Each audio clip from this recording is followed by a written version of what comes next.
there! Welcome to Wine Wednesday with me, Elfie Jean, here to give you a wine and a tune that I think goes with it in some way or the other.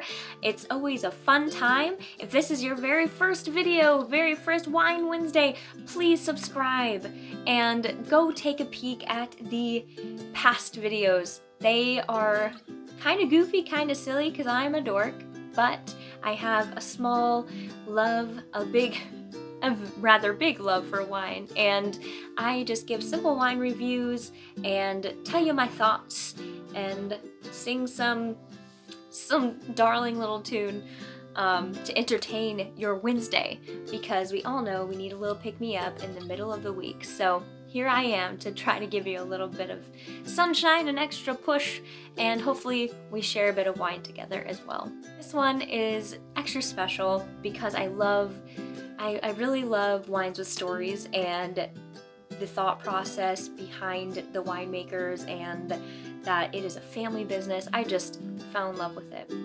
So without further ado, I present this week's wine. It is from the Feudi di Guagnano. It's a winery.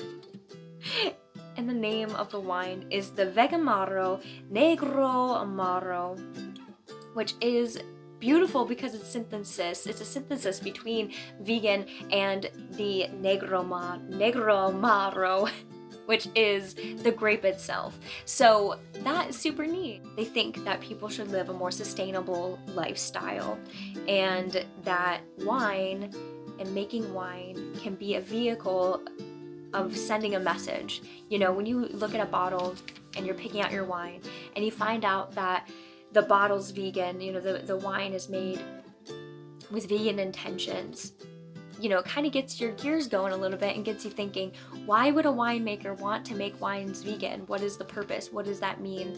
And I think that's super influential and beautiful, and what a great way to really spread a message by sharing wine with the world. You know, I know that I'm a huge wine lover, and the fact that this winery really puts that forward is really beautiful and honestly empowering as a vegan. So I really appreciate that myself.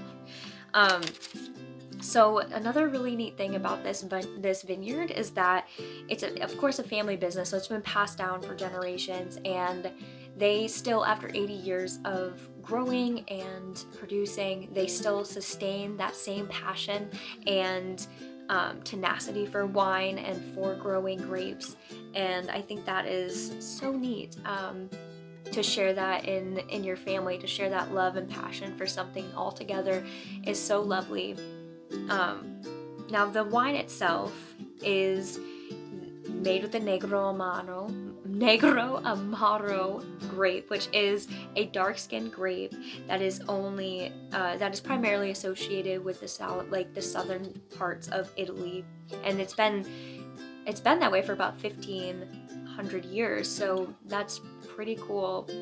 And the wine is conditioned within a light Bordeaux bottle that has a cap made from materials that are derived from sugar cane, which is really neat because it shows that they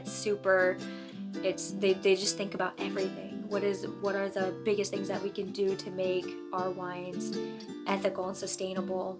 And I think they're really going about it in the right way. So they leave this wine in that bottle for about 3 months, and then it's ready to go. They don't need any filtration or any other types of fermentation or anything like that. So I'm just in love with this. It's just like kind of a touching story, you know, and it just is something that's kind of unwritten and beautiful. I just love stories like that.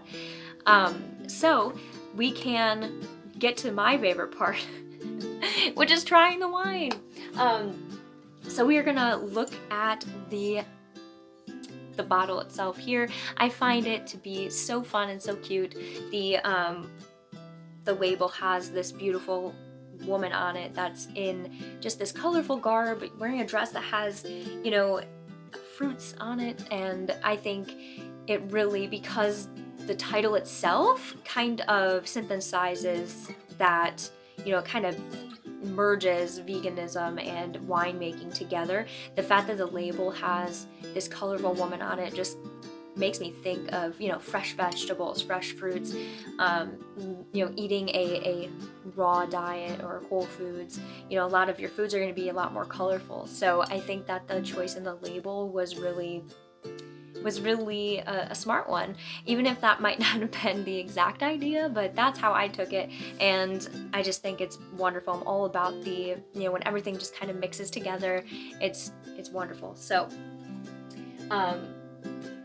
also the cork, I was gonna point this out too. So the cork does say right on it that it is 0 carbon footprint impact, 100% recyclable, their cork is. And right there, it's another little detail that they really pay attention to try to really push forth sustainability, and I think that's just wonderful. So here we go. Now again, I've not tried this wine, and there is not much fizz or anything. It's a dark color, which is, you know, probably given with the dark-skinned grapes, right? The smell, you can definitely smell. That's going to be a little more dry, maybe. It just kind of tingles it tingles in the nasal. It tingles in the nasal here. Oop. just a mess. Yeah. Oh, this is very, very nice. I love this. It's nothing too crazy. It's a very nice, smooth, it's like a bold flavor, but it's smooth and just kind of just dances and leaves. It's nice. I think that it's a good wine for your red lovers, or even somebody that, you know, maybe you have a friend over that primarily leans towards sweeter wine or white wine, something a little more lighter. This wine would possibly be okay to offer them.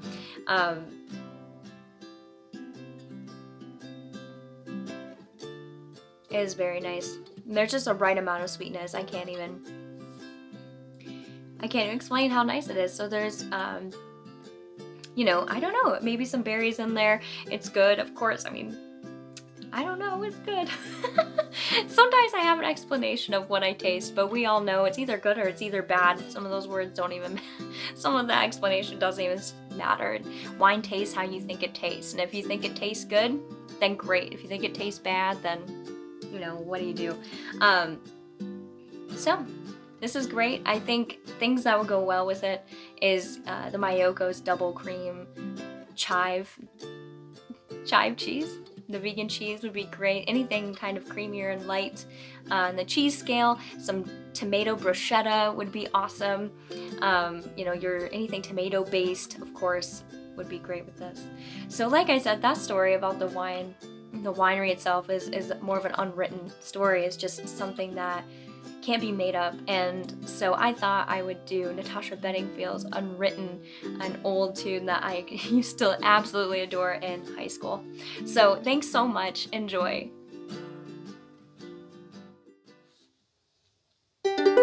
I am unwritten. I can't read my mind. I'm undefined. I'm just beginning. The pen's in my hand. Ending unplanned. Staring at the blank page before you. Open up the dirty window.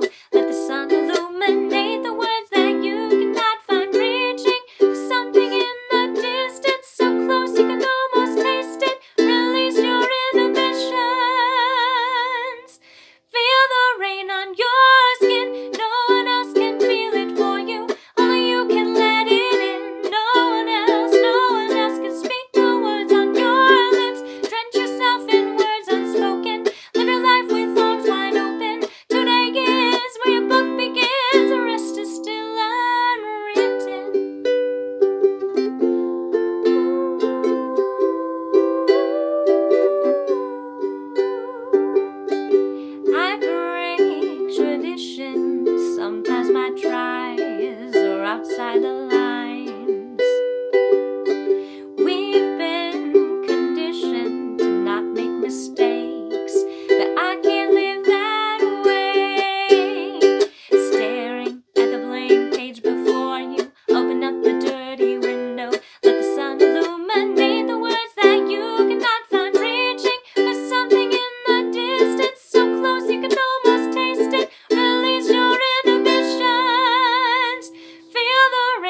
I think it's perfect for this winery story. It's an unwritten story. There's not anything like it. So I find this to be such a beautiful wine in many, many ways. And if you can, try it yourself. I think you'll really like it. All right. Well, enjoy the rest of your gosh darn week, and hopefully I'll see you next time. Okay? All right.